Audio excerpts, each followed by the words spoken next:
मौद्रिक पॉलिसी समिति ने अपना नया जो वक्तव्य अभी जारी किया है, इसमें जो रेपो दर होता है, रेपो रेट क्या होता है? वो दर जिसपे बैंकें जो है आरबीआई अन्य बैंकों को अल्पकालिक समय के लिए उनको ऋण जरूरतों के लिए ऋण देती है। तो इस तरह से बैंकों को अगर पैसे की जरूरत होती है तो वो कहां से आएंगे? अपने बैंक के पास। तो बैंकों का बैंक कौन है? आरबीआई। तो वो आरबीआई का ये तय ऋण दर है कि इसी दर पे हम तुमको ऋण देंगे। अब आरबीआई, अब जैसे ये जो ऋण दर होता है इसका बड़ा खास प्रभाव होता है। प्रभाव ये होता है कि फिर आरबीआई को अगर बैंकों को ऋण लेना है तो इस दर पे वो लेगा। तो ये अगर ये ज्यादा रहेगा तो उसको जो ऋण का जो ब्याज है उसको बैंकों को बढ़ाना पड़ जाता है, क्योंकि उसके लिए पूंजी लागत ज्यादा हो जाती है आरबीआई के लिए। अगर ये कम है तो सस्ते में ऋण मिल जाता है, तो बैंकों द्वारा जो ऋण की कीमत होती है, ऋण पर जो ब्याज दर है, इंटरेस्ट रेट है, वो कम हो जाता है। तो फिर ईएमआई और सारी चीजें, यानी कहीं ना कहीं रेपो दर के जरिए रिजर्व बैंक अर्थव्यवस्था में ज्यादा आसान मुद्रा, यानी कि ज्यादा लोग ऋण ले, बैंकों के पास ज्यादा पैसा जाए, ज्यादा ऋण लें, ये यानी डिमांड क्रिएट करने की कोशिश कर सकती है और इसको बढ़ा के उसका उल्टा मुद्रास्फीति को कंट्रोल करने की कोशिश कर सकती है।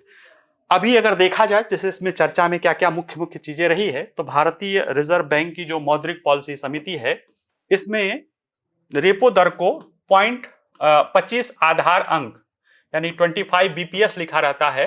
बीपीएस मतलब इसका अर्थ होता है कि 0.25, 100 बीपीएस को एक माना जाता है, तो ये 0.2 बेसिस पॉइंट यानी इसको आप समझ लीजिए कि 2.25 घटाकर जो है इतना घटाकर 6% कर दिया है। देखिए अभी इसके पहले जब संजय मल्होत्रा जी बने थे गवर्नर, इसके पहले यानी इनको अब चौथा महीना हो गया है, यानी 2 महीना बीत चुका है, तो जब वो बने थे तो उन्होंने उस दौरान जो 6.5% रेपो रेट था उसको घटा के 6.25% किया था। फिर अभी ये पुनः जो लाए हैं तो इसको 6% पे कर दिए हैं। ठीक है, यानी कि कहीं ना कहीं ये ऋण की जो ब्याज दर है, ऐसे सिंपल से समझिए, जो ब्याज दर है उसको कम करने की कोशिश ये कर रहे हैं। इसी दौरान जैसे आरबीआई द्वारा मेन तो काम यही है, मौद्रिक समिति को समझना है, लेकिन वो हर 2-2 महीने पे भारत के ग्रोथ रेट लेकर भी अपने आंकड़े जारी करता रहता है। तो वित्त वर्ष 25-26 के लिए जो उसके आर्थिक विकास का अनुमान भी दिया, जो 6.7% से घटा के 6.5% जो है कर दिया है। और ये जो रेपो रेट घटाया है या जो अनुमान में कटौती की है ग्रोथ रेट में, उसके पीछे की जो वजह बताया जा रहा है वो ये है कि अमेरिका द्वारा लगाए गए टैरिफ और उससे उत्पन्न वैश्विक व्यापार अनिश्चितताओं के चलिए उठाया गया है। गवर्नर का कहना है कि इन टैरिफों से वैश्विक विकास और मुद्रास्फीति पर नकारात्मक असर पड़ सकता है। इससे भारत की आर्थिक वृद्धि और निर्यात प्रभावित हो सकती है। हालांकि कमोडिटी और कच्चे तेल की कीमतों में नरमी के चलते घरेलू मुद्रास्फीति पर इसका खतरा नहीं दिख रहा। यानी कि जो ये टैरिफ लगा है, टैरिफ के कारण क्या होगा कि बहुत सारे देशों में हमारी मांग घट सकती है, क्योंकि वहां पे हो सकता है, जैसे अभी देखें ही है कि अमेरिका में ही स्टैग्नेशन की स्थिति चल रही है, दुनिया के देशों में निर्यात हो सकता है प्रभावित हो। खासतौर से अमेरिका में होगा तो और भी ऐसा चीजें होता है, क्योंकि अगर अमेरिका में होगा, अमेरिका मान लिया चीन की वस्तुएं अमेरिका नहीं जा पाएंगी तो चीन अपनी वस्तुएं सस्ती कहीं ना कहीं और भेजेगा, तो हो सकता है कि हम कहीं और भेज रहे हो, वहां हमें कंपटीशन मिले। अपने यहाँ तो हम रोक सकते हैं, लेकिन दूसरे के यहाँ तो कैसे रोकेंगे? तो उस वजह से कहीं ना कहीं ये तो है कि ग्रोथ रेट पे थोड़ा बहुत प्रभाव आएगा। निर्यात पर कमी आएगी तो विकास दर में भी कमी आएगी। लेकिन इसके कुछ सकारात्मक परिणाम भी दिखाई दे सकते हैं। वो ये है कि जो इनपुट कास्ट है, यानी जो कमोडिटी की कीमतें हैं, यानी जो चीजें हम निर्यात कर रहे हैं, जिसमें पेट्रोलियम एक बहुत बड़ा मद है, उसकी कीमतें काफी घट गई हैं, है ना। बहुत ऑल टाइम मतलब 62, 63, 61, $60 के आसपास चल रहा है। यानी ऑल टाइम मतलब कहने का मतलब कोरोना के बाद की स्थिति देखा जाए तो काफी कम है। और ऐसे में इससे हमारी ग्रोथ रेट तो कम होगी, लेकिन महंगाई दर हमारी मैनेज रहेगी। तो इसलिए आरबीआई ने ग्रोथ रेट चूंकि वहां से कम होगा, तो हम घरेलू स्तर पे मांग बढ़ाने रखने के लिए इन्होंने अपना क्या किया, रेपो रेट को घटाया, ताकि अर्थव्यवस्था में मांग, बैंकों का ऋण सस्ता हो सके और निवेश और मांग दोनों को क्रिएट किया जा सके।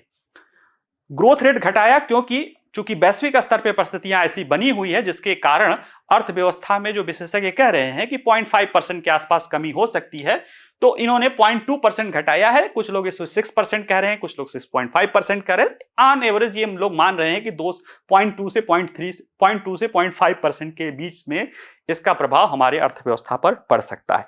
लेकिन अगर ये चीजें बहुत तेजी से सुधरी तो अभी वित्त वर्ष की शुरुआत है, 25-26 का जो है शुरुआत है, इस वित्त वर्ष में स्थिति अच्छा भी हो सकती है, क्योंकि अभी 1 अप्रैल से ही तो वित्त वर्ष शुरू हो रहा, अभी आगे 12 महीने बचा है। अगर जिस चीजों से दुनिया करवट ले रही है, अगर उस तरह से करवट ले ले और हम एक प्रमुख मैन्युफैक्चरर के रूप में भूमिका या अमेरिका के प्रमुख सप्लायर के रूप में भूमिका अदा करने लगे, तो निश्चित रूप से लास्ट आधा क्वार्टर या लास्ट क्वार्टर जाते जाते स्थिति बदल भी सकती है। फिर भी अभी ये स्थिति है कि इतने टर्मोइल में तो स्थिति यही है कि कुछ न कुछ कमी अर्थव्यवस्था में आएगी।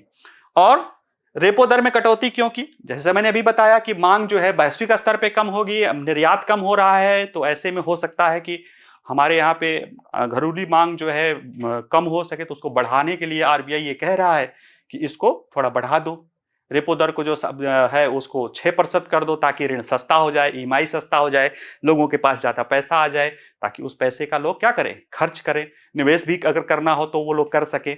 और ये 2025 फरवरी में जो 6.5 से 6.25% किया है, उसको और राहत देते हुए 6% कर दिया गया। और इसका प्रभाव दिखाई भी देने लगा है बैंकों के द्वारा, ज्यादातर बैंकों द्वारा अब अपने ब्याज दर में, ये आरबीआई ने 0.25% की कमी की है, लेकिन ज्यादातर बैंकों ने, जो शेड्यूल कमर्शियल बैंक है, वो 0.3 से 0.35% के आसपास जो है ब्याज दरों को घटाए हैं, यानी कहीं ना कहीं ऋण सस्ता हुआ है।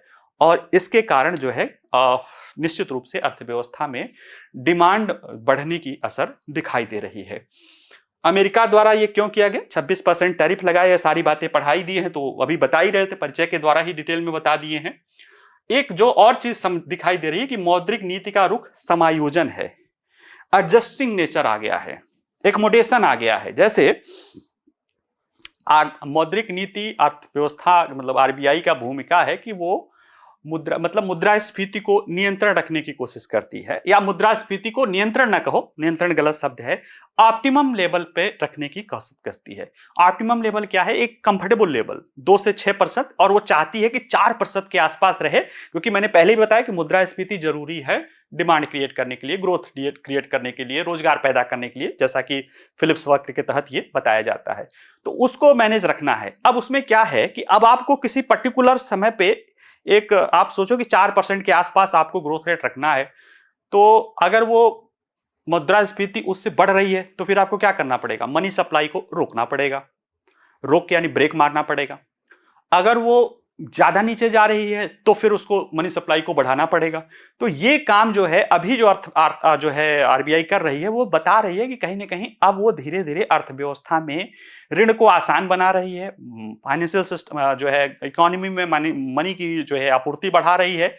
उसका उद्देश्य है कि वह ग्रोथ रेट को बढ़ावा दिया जा सके, और साथ ही साथ उसको ये भी फील हो रहा है कि मुद्रास्फीति के स्तर पे उतनी चुनौती नहीं आएगी। तभी ये आरबीआई करेगा, क्योंकि आरबीआई को लगेगा कि नहीं नहीं, जैसे आप एक्सलेटर, सपोज दैट आप गाड़ी चला रहे हो, आपको लगेगा कि आपकी स्पीड पर्टिकुलर तय है कि इतने से ज्यादा नहीं जाओगे, अब आप उससे ज्यादा जा रहे होगे तो पहले एक्सलेटर छोड़ोगे, फिर भी लग रहा नहीं आएगा तो ब्रेक मारोगे, और ब्रेक मारोगे तो गाड़ी रुकनी लगेगी। फिर जितना न्यूनतम जाना है, अगर उसको लगेगा कि हाँ उस अंदर आ गए हैं, तो फिर क्या करोगे, फिर थोड़ा सा ब्रेक मार के छोड़ दोगे, या फिर अगर लगेगा नहीं ज्यादा डाउन हो रहा है तो थोड़ा सा एक्सीलरेटर दबा दोगे। तो वही चीज है कि अब आरबीआई को लग रहा है कि ठीक ठाक स्थिति में है, तो अब एक्सीलरेटर दबा रहा है, यानी कि धीरे धीरे ऋण को सस्ता कर रहा है और अर्थव्यवस्था में ज्यादा से ज्यादा लिक्विडिटी लाने की कोशिश कर रहा है, ताकि डिमांड को बढ़ावा दिया जा सके, क्योंकि उसको लगता है कि मुद्रास्फीति अभी ऑप्टिमल है। इसमें भी अभी मुद्रास्फीति का देखेंगे तो मुद्रास्फीति के डेटा को बता रहा है कि 4% के आसपास रहेगा। उसके पीछे जो मेन भूमिका दिखाई जा रही है कि जिस तरह की वैश्विक परिस्थितियां चल रही है, दुनिया का सबसे ज्यादा अगर पेट्रोलियम कोई आयात करता है तो वह चीन करता है, और चीन में जिस तरह से अमेरिका के व्यापार का प्रभाव पड़ेगा, उसमें सबसे ज्यादा विनाशक प्रभाव चीन पे पड़ेगा। तो ऐसे ही इसी सब कारणों से देख ही रहे हैं कि अर्थव्यवस्था में जो है जो पेट्रोलियम की कीमतें हैं वो डाउन चल रही हैं।